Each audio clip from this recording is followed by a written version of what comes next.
Buonasera da Sicilia 24, i principali argomenti del nostro telegiornale.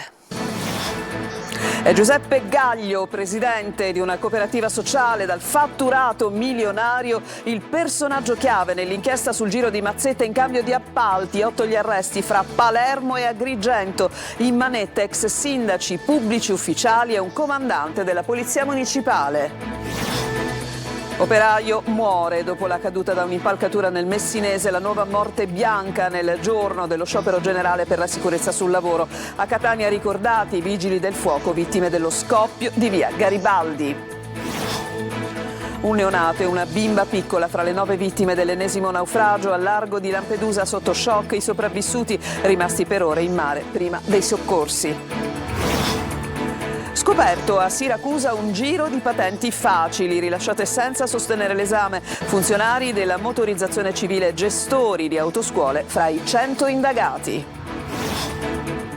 Palermo, nuova aggressione in ospedale, un paziente ricoverato picchia ripetutamente un medico del policlinico, richiesto per 3 volte l'intervento della polizia. Decine di amministratori della città metropolitana di Catania in allarme per l'elevato costo dello smaltimento dei rifiuti, possibile stangata per i cittadini e rischio per le casse dei comuni. La regione assicura 20 milioni di ristori.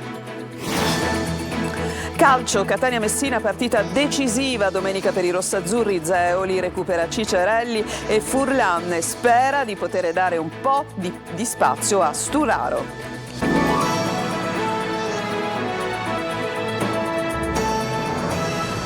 Ancora ben trovati, mazzette, regali, cene costose in cambio di appalti, di assistenza a minori, anziani e disabili. Tutto avveniva sotto la regia del presidente del CDA, della cooperativa sociale dal fatturato milionario Nido d'Argento. Si tratta di Giuseppe Gaglio. Sentiamo i particolari nel servizio di Maglio Viola.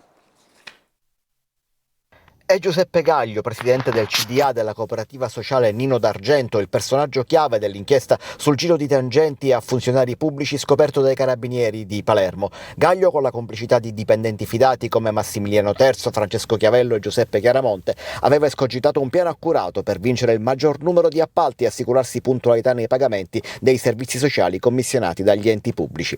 Una cooperativa, la sua, che era arrivata a fatturare 13 milioni di euro e contare 1250 dipendenti.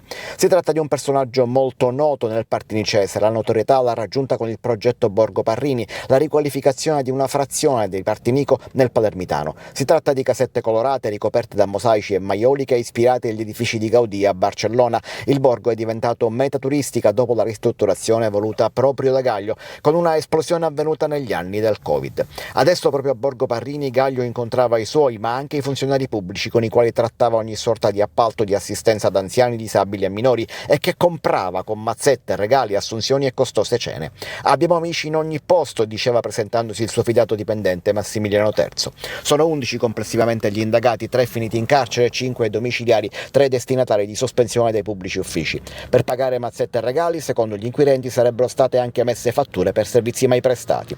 Disposto il sequestro preventivo di una somma di 50.000 euro di alcuni gioielli della stessa cooperativa. L'attività si allargava poi alla Sicilia centrale, ovvero a San Cataldo e ad Agrigento. Nella città dei Templi coinvolto il capo di gabinetto del sindaco nonché comandante della polizia municipale. E tra gli arrestati appunto per corruzione c'è il comandante della polizia locale di Agrigento, parliamo di Gaetano Di Giovanni, ma secondo quanto emerge dall'inchiesta della DDA dei Carabinieri, il dirigente comunale sarebbe stato chiamato in diversi modi, tutti emblematici dai suoi interlocutori, da Tano Gnam Gnam a Mambassa e fino a È tutto mio. Davide Sarto. La notizia dell'arresto per corruzione di un alto dirigente del comune di Agrigento ha scosso la cittadinanza agrigentina e non solo. Gaetano Di Giovanni, capo di gabinetto del sindaco e comandante della polizia locale, è adesso in carcere al Di Lorenzo in attesa dell'udienza di convalida della misura cautelare firmata dalla procura di Palermo e condivisa dal tribunale. E dall'ordinanza emessa dal GIP emerge che Gaetano Di Giovanni sarebbe stato appellato con i soprannomi di Tano Gnam Gnam, Manbassa, Panzone Terribile, è tutto mio. E si legge che il mercimonio della propria funzione sembra essere una vera e propria prerogativa del dirigente, che per la sua avidità riesce addirittura a guadagnarsi il disprezzo di alcuni altri indagati.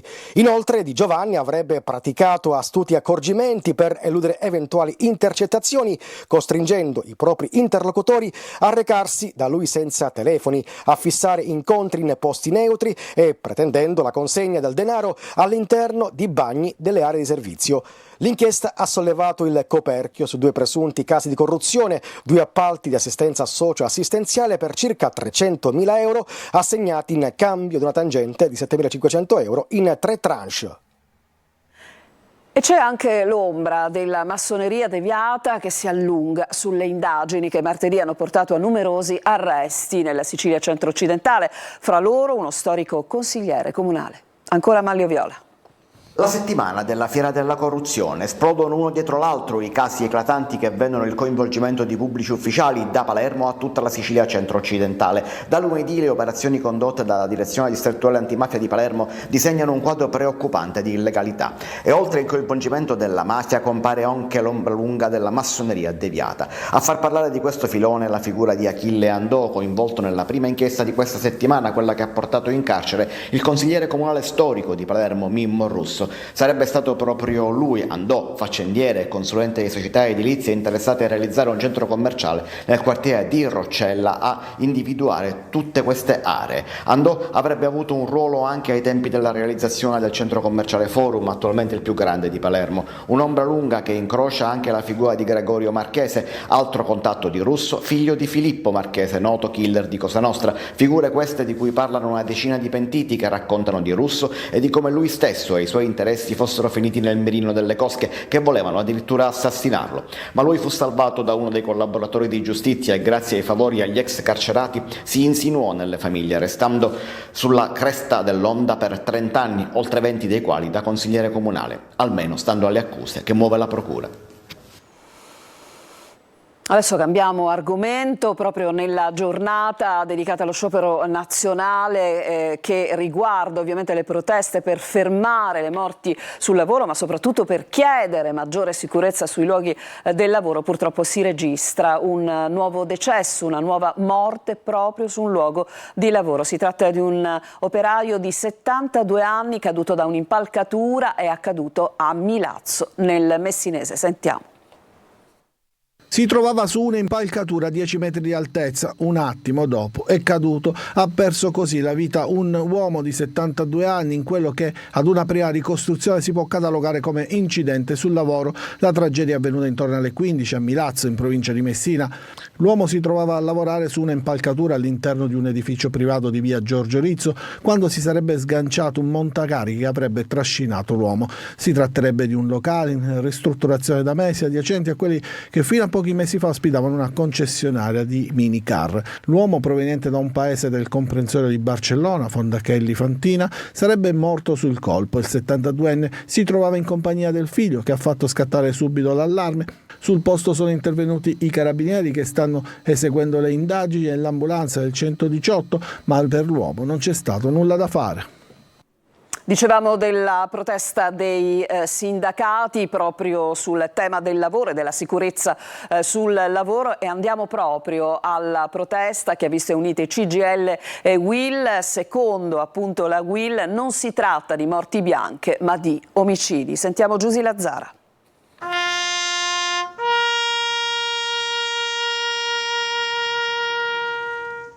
Qui c'è un fiocco nero, cosa simboleggia questo fiocco oggi? Questo fiocco oggi simboleggia la morte del lavoro, troppi incidenti sul lavoro. Su Catania continuiamo ad avere 9 ispettori sul lavoro quando ne avremmo di bisogno di almeno 40 in base al numero dei lavoratori. Sicurezza e controlli, ma la piaga dei subappalti fa ancora morti, così anche nell'ultima tragedia in Emilia con 5 vittime accertate, fra loro il giovane siciliano partito per lavorare. Dobbiamo parlare di omicidio sul lavoro e questi non sono imprenditori, ma sono prenditori che prendono la vita degli altri perché offrono un lavoro poco dignitoso con delle garanzie zero, quindi questi sono degli assassini. E sentiamo la voce di chi sciopera oggi. Soprattutto quando si sta nei ponteggi oppure si lavora ad alte quote, dalle imbragature, dalle linee vita, queste cose non esistono. Oppure se ci sono tanto per esserci figurativi, se viene qualcuno a controllare sono qui, noi le dobbiamo uscire. Ma nei subappalti queste cose non esistono. Morire di lavoro stamattina, una corona d'alloro, è stata posta in via Sacchero, dove il 20 marzo del 2018 rimasero fulminati nello scoppio all'interno di un basso i vigili del fuoco Giorgio Grammatico e Dario Ambiamonte. E ci ritroviamo a parlare anche di una strage, di un'ennesima strage del mare per quello che riguarda i migranti. Al largo di Lampedusa un neonato e una bimba infatti sono fra le 9 vittime dell'ennesimo naufragio al largo dell'isola sotto shock. I sopravvissuti che sono rimasti per ore in mare.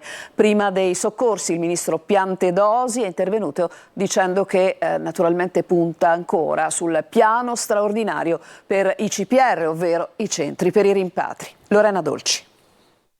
Un bambino di 6 mesi, un neonato, scomparso fra le onde di un mare in tempesta, lo stesso che ha inghiottito una bimba fra i 4 e gli 8 anni, altre 6 persone. Un ventenne è morto al Molo Favoloro di ipotermia dopo un'ora di tentativi di rianimarlo. Altre 15 persone risultano ancora disperse e il bilancio è ancora provvisorio, reso noto dall'Alto Commissariato per i Rifugiati, che sta coordinando gli aiuti per i sopravvissuti dell'ennesimo naufragio al largo di Lampedusa. Una ventina di persone che si trovano in condizioni mentali e fisiche estremamente critiche.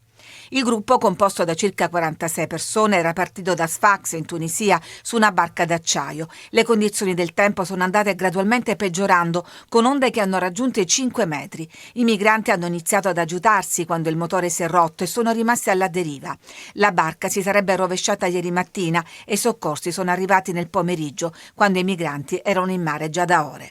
Intanto il ministro dell'Interno Piantedosi, rispondendo al question time al Senato, ha annunciato un piano straordinario per i CPR, i centri per i rimpatri, che saranno aumentati e ristrutturati. Resta poi la vicenda della Mare Ionio, che ha presentato un ricorso urgente al Tribunale di Ragusa contro la sanzione pecuniaria e il fermo amministrativo inflitto dal governo. La nave sta lavorando anche ad un esposto penale contro il governo libico e la motovedetta che ha aperto il fuoco. Per Piantedosi i colpi sarebbero stati sparati in aria e solo dopo che i migranti erano stati salvati e invitati a lanciarsi in mare dai volontari della ONG.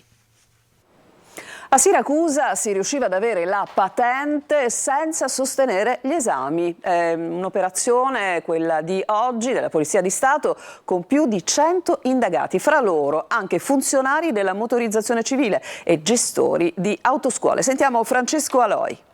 La patente non veniva rifiutata a nessuno, centinaia quelle rilasciate a soggetti che non avevano mai sostenuto l'esame. Più di 100 le persone nel mirino della Polizia di Stato a Siracusa, tra cui funzionari della motorizzazione civile e gestori di diverse autoscuole della provincia. Tutto è partito da un controllo su strada. L'attività è partita dai quotidiani controlli che svolgiamo su strada, su veicoli e su persone. Controlli attenti, atti a verificare la validità dei titoli abilitativi di guida. Un articolato sistema che prevedeva la conversione di patenti militari o estere in patenti civili. Fin qui nulla di strano, se non che i beneficiari non avevano mai prestato servizio militare o conseguito il titolo all'estero. Le indagini coordinate dalla Procura vanno avanti. Gli indagati sono più di 100, ma l'attività di polizia giudiziaria è ancora in corso. Si sta cercando di comprendere la reale dimensione di questo disfunzionale fenomeno. Naturalmente tutte le patenti sono state sequestrate. Chi vorrà tornare alla guida dovrà prima sostenere l'esame, per davvero. E purtroppo ci ritroviamo ancora a parlare di aggressioni e violenze all'interno degli ospedali. A Palermo un paziente di 32 anni ha picchiato ripetutamente un medico di turno al policlinico. Si tratta comunque di un uomo che era ricoverato, ha procurato delle ferite e il giorno prima, come vi dicevo, aveva aggredito verbalmente non solo il medico ma anche la moglie. Dunque una scia di violenza senza fine. Marco Gullà. Ancora violenza negli ospedali siciliani, una sequela senza fine. Un paziente di 32 anni ricoverato nel reparto di chirurgia plastica dell'ospedale policlinico di Palermo dopo un incidente stradale ha picchiato un medico di turno provocandogli una ferita guaribile in 15 giorni. L'uomo ha anche aggredito la moglie richiedendo necessario più volte l'intervento degli agenti di polizia. Dimesso dopo un primo ricovero, ieri il paziente si è ripresentato in ospedale picchiando appunto il medico. L'episodio riporta alla mente l'aggressione subita dal primario di endocrinologia oncologica dell'ospedale Cervello di Palermo, Alfredo Caputo. Il medico ha rischiato la vita e si è salvato per miracolo. Il suo aggressore, che avrebbe premeditato la vendetta, si era presentato in ospedale armato di un'arma da taglio. Sempre al policlinico, nei mesi addietro, un'infermiera era stata aggredita da un uomo perché aveva atteso troppo il suo turno. Episodi su episodi, una scia di violenza senza fine. Adesso ci fermiamo, c'è una breve pausa e poi ci occuperemo dell'emergenza lanciata dai sindaci che riguarda il costo per la gestione dei rifiuti.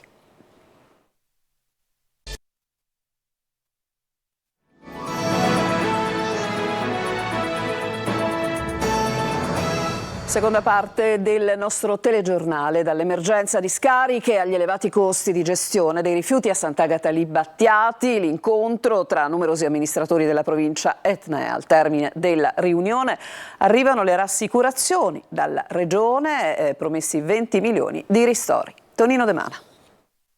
È un grido d'allarme che si alza da Sant'Agata Libattiati ma che coinvolge decine di paesi della provincia di Catania alle prese con i costi di gestione dei rifiuti sempre più alti, tanto da mettere in crisi i bilanci comunali. E sui contribuenti incombe lo spettro dell'aumento della Tari, una doppia mazzata per chi paga puntualmente le tasse e per gli amministratori locali. E Marco Rubino a farsi portavoce della questione rifiuti. Il tempo che intercorre per la realizzazione di questi termovalorizzatori circa passeranno 4 anni. Cosa fanno le comunità che sono abituate ad una sana programmazione, progettualità dell'indomani? Da un lato gli aumenti della Tari, dall'altro l'elevato numero di evasori, una situazione insostenibile. Stiamo sollevando questa problematica proprio perché i costi di conferimento del rifiuto indifferenziato soprattutto oggi è diventato chiaramente insostenibile e questa situazione ricade sulle tasche dei cittadini. Faccio un appello a tutti comunque di pagare le tasse, quelle giuste, e noi come sindaci invece di unirci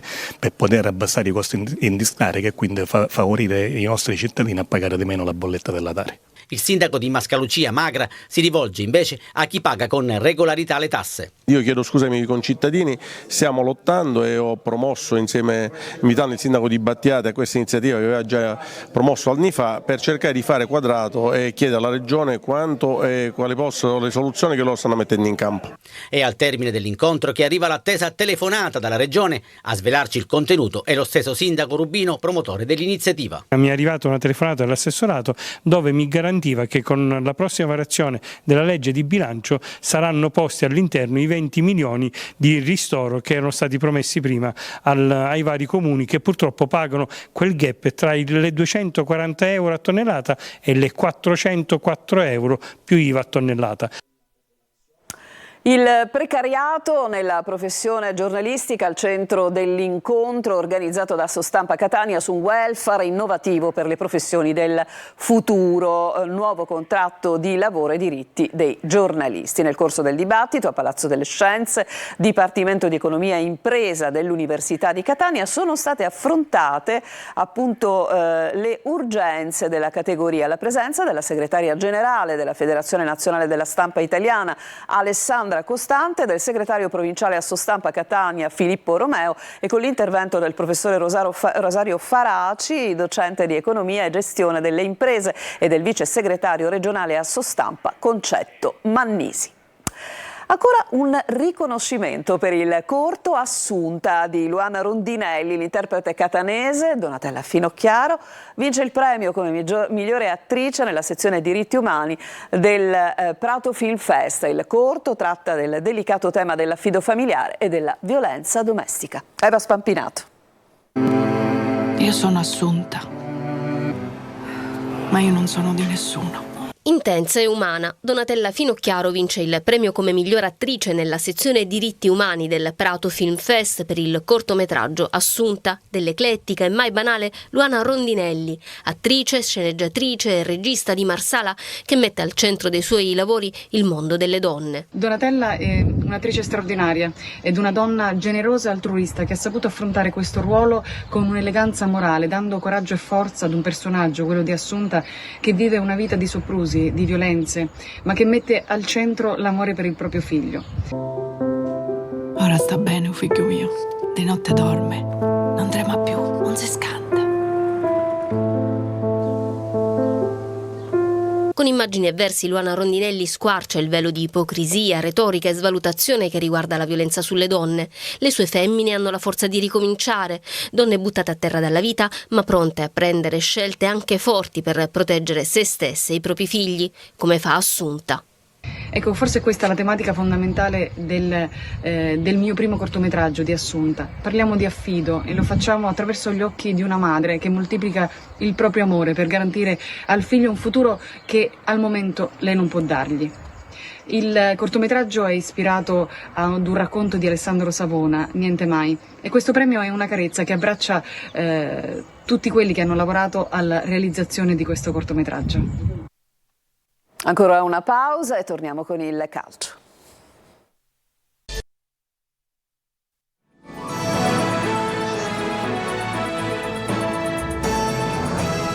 Catania-Messina di domenica sarà decisiva per i rossazzurri. Zeoli recupera Ciccerelli e Furlan e spera di poter dare un po' di spazio anche a Sturaro. Conferma per la difesa a 3. Ci dice tutto Marco Carli. La partita più importante della stagione, una definizione utilizzata quest'anno per tante gare del Catania. Poi, soprattutto in campionato e puntualmente in trasferta, finite male. Quella col Messina dunque resta la partita da non sbagliare assolutamente. A dirlo è la classifica che vede i rossazzurri non in zona play-out solamente per la differenza reti, ma in realtà a pari punti con la quintultima, il Monopoli. Il Messina invece si trova a un solo punto dalla 10ª posizione e sarà anche gioco forza arbitro di questo finale di campionato, visto che dopo aver battuto il Monterosi si ritrova domenica il Catania, alla penultima il Potenza ed infine il Monopoli. I giallorossi, che al Massimino non avranno i tifosi, il loro obiettivo l'hanno praticamente raggiunto. Il Catania no, e per garantirsi quei play-off che fino a qualche turno addietro sembravano quasi scontati dopo la conquista della finale in Coppa Italia, devono cambiare marcia. Nel girone di ritorno 8 sconfitte, 14 punti, solo il Brindisi ha fatto peggio. Zeoli ha incassato da Sturaro un'altra volta la volontà di essere protagonista. La domanda è come? Probabilmente partendo dalla panchina. Rientrano dalla squalifica Ciccerelli e Furlan, il primo è destinato a prendersi il ruolo di titolare come quinto a sinistra, il secondo sarebbe favorito nel ballottaggio con Albertoni. Difesa 3, le 2 punte di ruolo e centrocampo in cui troverebbe spazio peraltro da mezzala. Interpreti che ovviamente saranno ulteriormente valutati, ma Zeoli sembra volersi affidare alle poche certezze del momento, nel sistema e nei giocatori, nell'attesa che i suoi alcune certezze le trovino anche in campo. Il telegiornale finisce qui, a tutti voi grazie per averci seguito e buona serata.